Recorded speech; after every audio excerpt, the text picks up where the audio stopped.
Почитувани мои, добро вечер. Разлистувајќи некои, ајде да кажем така, спортски пожолтини веќе страници, пред извесен период ми падна во очи нешто она што се одржуваше, а што беше убаво горе на Пониква, односно на Осоговските планини, тоа беше Осоговскиот велеслалом. Значи имаше алпско скијање.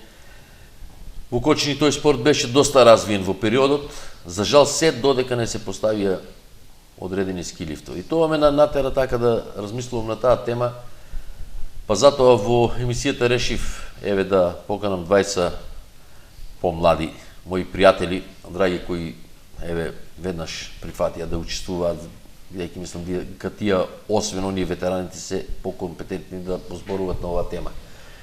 Мои гости во студиото се вечерва Зоран Јорданов, ако не сум сгрешил, и Трендов Александар. Добро вечер за двајцата. Ви благодарам што дојдовте да учествувате во емисијата на Канал 8 разговор со Џони. Мислам дека по она што ќе поразговараме, нашите гледачи ќе имат некои подобри сознанија, па за она што е било и мене што ме интересира, што ќе биде, бидејќи секако знаеме дека иднината е подобро од минатото, нели? По некој пат.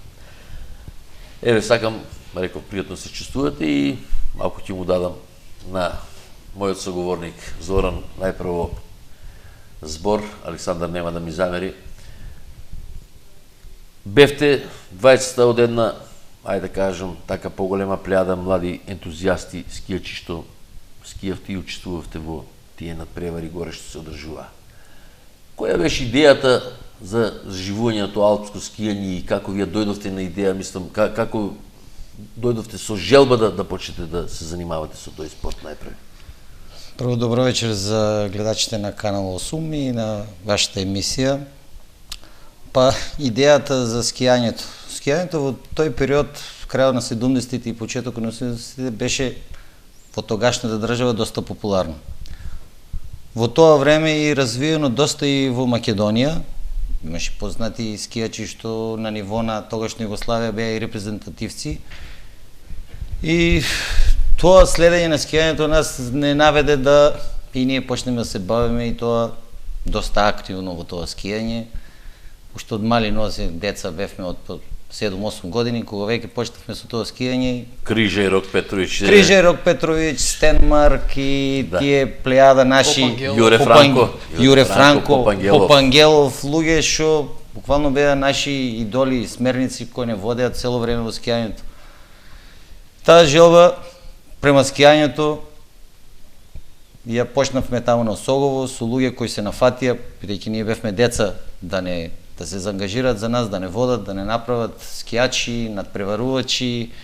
И скијањето за еден голем замав тогаш на Осогово, кој во тоа време немаше ниту еден скилифт. Имаше само некоја стаза со која се одеше пешки и тоа ентузијазмот беше толку голем што се виде дека има во тој период луѓе што се заинтересирани, деца кои сака да... Колко Валентин Бобришев мора да исполниме, Јанков, Благо Јанков, потоа Цеков, Димитар Тодоров, Симеон, Мице, Никола Христов, Милан Ангелов, глемата, и он беше доста активен. Да, и тој беше. И тоа беше една плејада на луѓе што ве усмеруваа. Имавте ли некои надпревари тогаш, меѓусебно одржуваме, бидејќи, рековме, немаше никакви услови горе, немаше скилифт, не беше ни првиот Цицибан, ај така да кажем, оној одбор ставен. Да, не беше. Во првата година ние кога почнавме со тие интензивни тренинзи, беше буквално повеќе на тренинг. Во меѓувреме, при крајот на сезоната, се донесе тој Цицибан. Тоа значи официјално... Тоа е крај на 81 година, декември се монтираше. Бидејќи јас знам почнав од 82 од 5 јануари како пилотар работев. Почетоци како скијачи во клуб беше крајот на 80-та година. Ако не се лажам, беше околу 28-29 ноември 80-та година.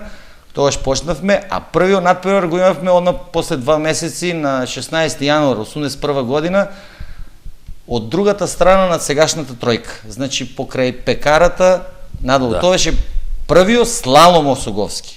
Пред тоа имало велеслалом, 70-те години што одржан, тој првиот слалом Осоговски беше одржан на таа стаза на која ние учествувавме. Тоа беше републичко првенство во скијање. Истовремено ли почнавте, Александар, со Зоран? Истовремено. Твоите печатоци од тоа време, мислам? Па, имаше тоа многу голем елан за работа.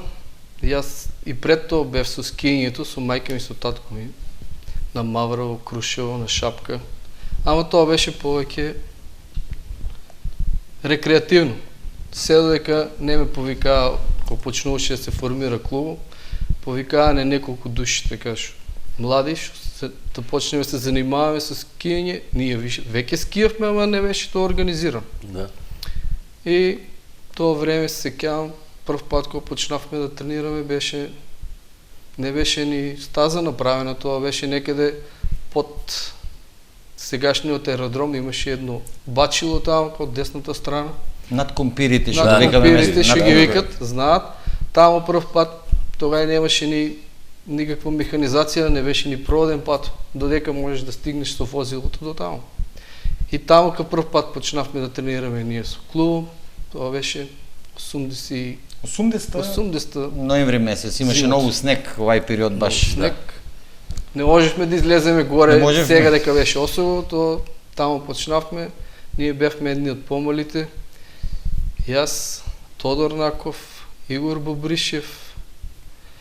Татко му, ќе те прекинам, татко му знаеше да каже, кога ги правите тие почетоци, кога ќе разговаравме со Валентин Бобришев и ќе опрашавме: професоре, како иде скијањето, сину, напредувале? Вика, тоа едно што го има, вика, Шикајо, вика, како стрела вика, од ништо не се боеве, вика, срце, вика, мало дете, а големо срце, од ништо не се плаши, вика. Но оде, вика, напаѓа ги тоа, работите, вратите, капите, вика, сака да успее. И тоа ми останало усеќавање на мене од тога, бидејќи навистина тој имаш. Вика, јас би сакал нешто друго да поразговараме во емисијата, по така што ме. И вие се сложивте дека тоа беше се волонтерски, тоа беше во услови кога немаше никакви, ајде да кажам, услови горе на Осово за развивање посебно на овој спорт, бидејќи знае се како се одеше таму, како се сето тоа спроведуваше, меѓутоа 81 декември, односно 82 јануари веќе стартуваше, од 5 јануари стартуваше тој скилив Цицибан, првиот што беше донесен одбор, и веќе се створи една еуфорија во градот. Се одржува паралелно тие алпски светски првенства, што ми каже Зоран Стенмарк, таму постојано се следеше сето тоа. И тоа беше период кога вие доаѓавте таму да тренирате. Потоа се направи во скилифтот двојка, иако не заработи поради грешка на една од тие стопите што беше направена, тој скилифт двојка. Единствен како што разговаравме, дека е во Кочанска зона, во Кочанска општина, бидејќи тројката е Источно Македонија, немаше скилифт. Во Пробишти зборам за ова дека единствено е тој во Кочани, во Кочанска територија. Во Кочанска територија. Тој не заживеа никој пат, потоа се направи скилифтот 3. Значи се создадоа услови за едно, кај да кажам, алпско скијање. Веќе вие кога се направи двојката и тројката, веќе бевте зрели за скијање тај период. Што се случи едноставно? Кога се створи услови, скијањето почна да опаѓа, бидејќи мислам дека 85-та, ако не се лажам, година беше последниот 87-та последниот кочански овај осоговски велеслалом. Слалом. Што се случи и направија се реков инфраструктура, меѓутоа се падна. Александар, по твое мислење? Па нема, таа наша генерација што скиеше и после нас имаше уште неколку помлади од нас. Они додека завршија со скијањето и после тоа едноставно го снема. До 90-91 и распада на Југославија и немаше после тоа, немаше никакви улагања горе. Немаше механизација, сепак требаше да има механизација. Ратрак ние ги табавме стазите на цело време со нози. Со нози, со ски. Првиот снег кога падне, обовезно првиот тренинг ние стазата мора да биде иставана со нози, па со ски да ја иставаме да биде равна и тоа да се остави да замрзне за да падне нов снег и да ја држи. Немаше ги условите. Не продолжи планинарско-скијачкото друштво пониква. Немаше. Транзицијата лошо влијаеше и на спортот. Баш у период кога нашата генерација од нула, од без скилифт, од ништо, ентузијасти стигнавме до некои резултати добри, тогашно на републичко ниво, дури може да кажем дека Тања Анакиева тај период при крајот више ко бевме ние стигна и до македонска репрезентација на ниво на Југославија. Тога имаше државно првенство секоја република. Она више у женска конкуренција стигна, значи ние стигнаме до некој ниво. Генерација 2 после нас имаше деца што можеа да продадат, едноставно се прикина со нив, фанаа тие промени, транзицијата, ојде се од државно у приватно, дали се почна да се гледа многу, не знам, немаше го више ентузијазм. Немаше улагање. Немаше улагање и едноставно прекина. Со нашето завршување на таа средна школа и сите на своја страна го тргнавме, едноставно го однема скијањето. Зоран, мора да се сложиме една работа. Тачно нема вложувања во тој спорт, меѓутоа вие како познавачи на, ајде да кажем, едни од подобрите познавачи, бидејќи вие постојано бевте горе на Осогово. И уште сте. Да, и уште сте и ги знаете подобро условите од мене. Јас мора да признаеме дека има фантастично добри предиспозиции Осогово да стане еден добар скијашки центар. Патеки има добри. Има. Што треба твое мислење, што треба се да се направи нешто овај град да преземе некои мерки и тоа да живее, бидејќи навистина сакаме да развиваме туризмо, а од друга страна викаме да не се развива туризм. Бидејќи тоа е дел од туризмот. Како што рече и Александар, ние сме единиот центар во Источна Македонија. Место ние да го искористиме тоа, ние за жал тоа што го имаме уште помалку. Место да се заживее повише скијањето кај нас и тај зимскиот туризам, ние го имаме многу помалку. Дали јас мислам дека пак е финансиското вложување во планината, во спортот. Ние направивме еден потек како тогашни ентузијасти, после од 2003 пробавме па формиравме в клуб скијачки. Ние се ангажиравме сите тие што бевме, скоро сите, да го заживееме. Поработивме едно 2-3 години и тоа исто ентузијастички пак на наш начин како што ние сме работиле. Како што ви учили, вие ги учили. Да, исто без пари, без за нас надокнада никаква. Само за да тргне. Издвоивме и деца, и дури ги однесовме 2 години беа на надпревар. Имавме и добри резултати у тој период. Меѓутоа, ние не можевме да издржиме, пошто немавме финансиска поддршка од никаде, немавме у денешно време, ако немаш спонзор, не можеш да обстанеш. Патувањата, тако ништо друго. Се беше буквално на наш терет, имавме. За волја на вистината, неколку пати од општината добивме средства за тие такмичења. 2 пати добивме средства, за да ги бар такмичењата покриеме, деца да ги одведеме, да им платиме таа котизација и скилифт. Меѓутоа не можеше да се издржи. И немаше луѓе кои ќе работат и у клубу и немаше финансиски средства. И така полека ние го оставивме буквално клуба умирување. Јас и они уште 2-3 колку можевме направивме, ама натаму не можеше. Јас малку ви кажав од 82 таму во СИЗО за општински СИЗ за физичка култура почнав да работам токму на продажба како билетар на скилифтот и ми беше чест да се дружам со тие, ајде да кажам, луѓе што се занимаваа со тој спорт. Меѓутоа уште тогаш ми остана восеќавање, бидејќи еден од најголемите ентузијасти за да заживее таа планина беше Јордан Ѓоргиев и Оцо Апашо. У негово време, сигурно нема да ми замерат гледачите што постојано го споминам во овие емисии, меѓутоа тој беше во негово време што се направија многу работи у градот, и кои и скилифтовето и онаа бравнарата што се има се. Уште тогаш знам дека дојдоа словенци и разговараа, сакаа да ја прават планината Султан Тепе да биде спремна и за европски првенства. Колку се ја разбирам у тоа скијањето, не знам. Меѓутоа тие тврдеа дека таму се задржува снег до касно, дека има фантастични стази, дека е мирна планина и дека може да се успее. Дали, Александар, ќе опрашам сега, дали ти мислиш дека не е касно ако, како што направи Кожув, сега и ние да се издаде планината на некој тендер, некој да се јави да го направи тоа. Дали ќе има поинтересно би било да се направи тука, кај што се начичка на диво изградените викендици, да се направат тие патеки или да се направи горе на Султан Тепе?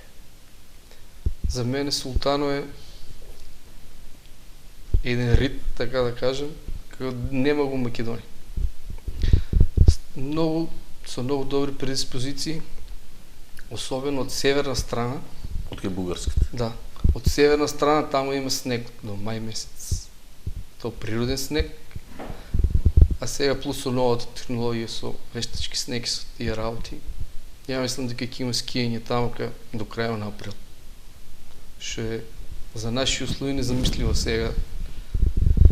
И мислам дека тај рит ако се издаде под концесија или стварно со некои добри влагачи исто како што се Кожов, тоа ќе биде многу добро. А сега постојачка делка што е, мислам кај што сега лифтовито може да остане како една планинска населба тај дел. Па оно и сега е планинска населба повеќе. Интересно е што ние до осего немаме инфраструктура. Ева градежна инфраструктура немаме. Сакаме да развиваме зимски туризам, постојано зборат и челниците еве во општината што се и сегашниот градоначалник и претходниот негов. Постојано сите зборуваат и претходни, ајде да кажем, да не ги именувам. Сите зборат дека треба да го развиваме зимски туризам, дека треба зимските спортови да ги развиваме, ама се ајде да ги развиваме, ама никој да почне некој да ја почне таа работа. За да се успее, вие постојано патувате. Хотели треба ли да има? Треба. Што се треба да се направи горе по вас, например, за да почне ево да заживее и пак? Треба да има хотели.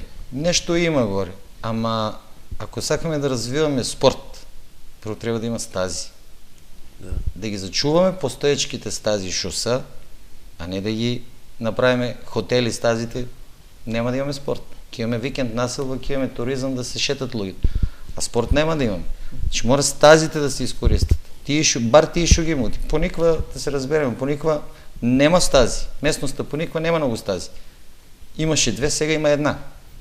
Некои причини сега таму е викенд населба, планирана така, да, прво се направија викенд населби на точно на тај скилив двојка, кај што беше, што збориме дека единствен во Кочански дел, па после од како се направија смени се тај урбанистички план, нешто правија се таму неки. Да, пошто таму веќе немаше стаза, лифтот не беше нешто добар, па ја стубови и се направи. Сега ние одеме од Кочани, ама скијаме у Пробештивскиот дел.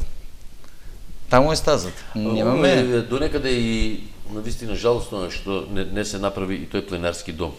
Да. Мислам дека тоа е едната од грешките на па и на луѓето што ја водеа општината, бидејќи нема визија некоја која се нудеа своевремено. Ќе спомнам тогашниот мислам председател беше на собранието или на извршен Иван Иванов. Балашот имаше една визија Руен да го изграде тој ски лифт, ово да го направи тој планинарски дом, со тоа што сите спортисти ќе може да го користат во периодот дека се на подготовки по цени што се најодговарат на нив. Значи нема да биде комерцијализиран, потоа таа идеја не заживеа, имаше многу што ставаа рампи за тоа да се заживее, потоа се јави Винка да го направи. Ние кочанци горди како поголем град од Виница, на виничани ли ќе ја даме, нека виничани дека треба да го однесат.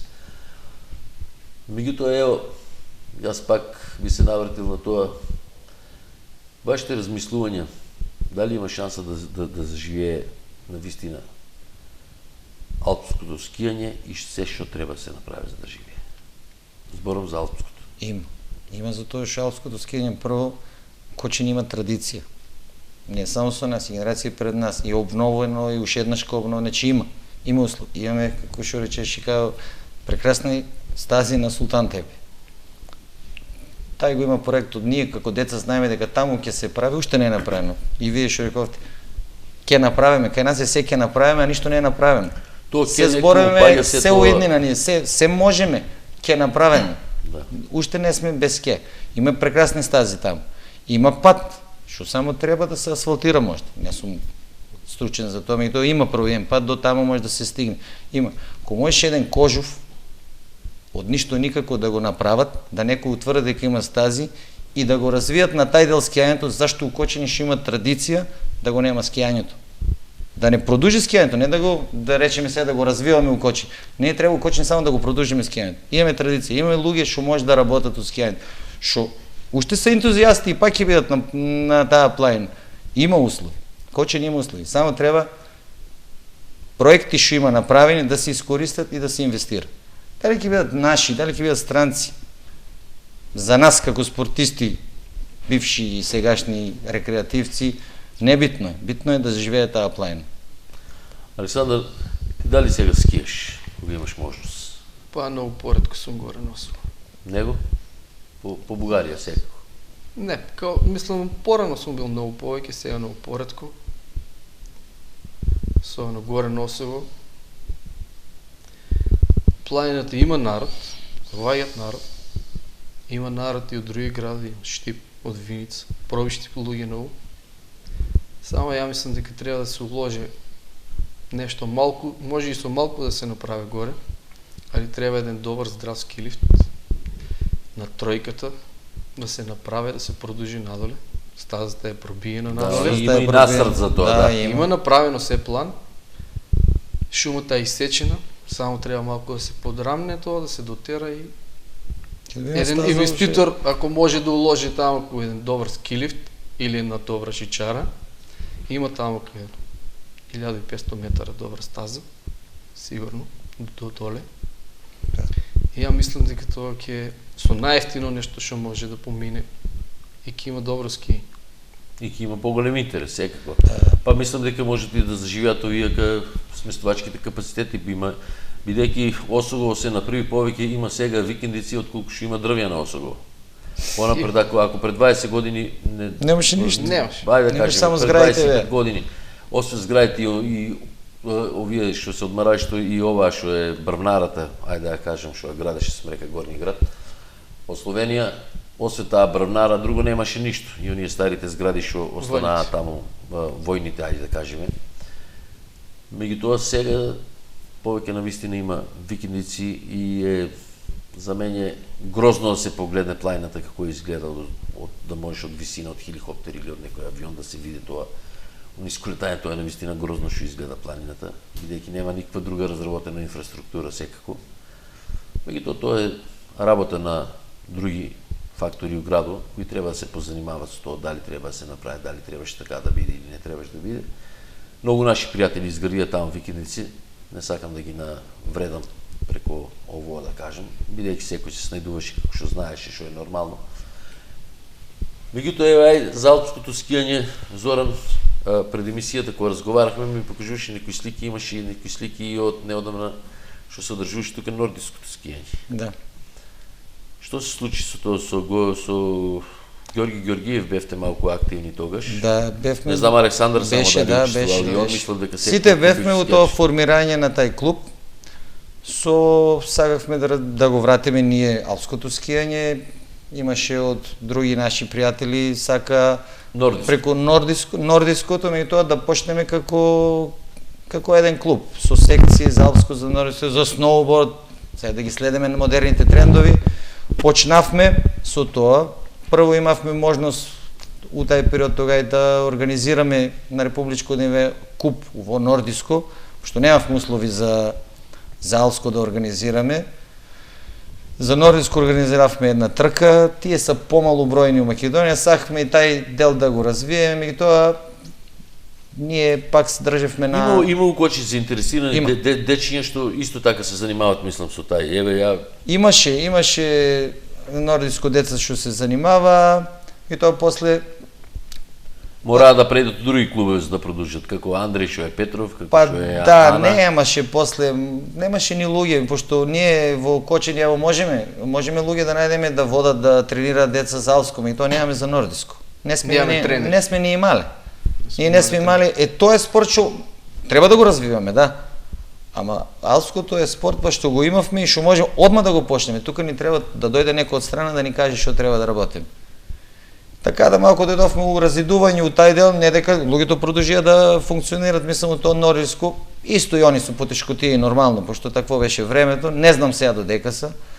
Ние останавме у алпското, продолживме да носиме, направивме деца такмичари, стигнавме на неколку такмичења, дури имавме дете што еден период стигна и до таа репрезентација до 11 години, тој е Владко Шкларевич. И тоа условите беа такви да не можеше да се продолжи. Иначе беше страшен потенцијал што мислам дека ќе беше еден од најдобрите од Македонија.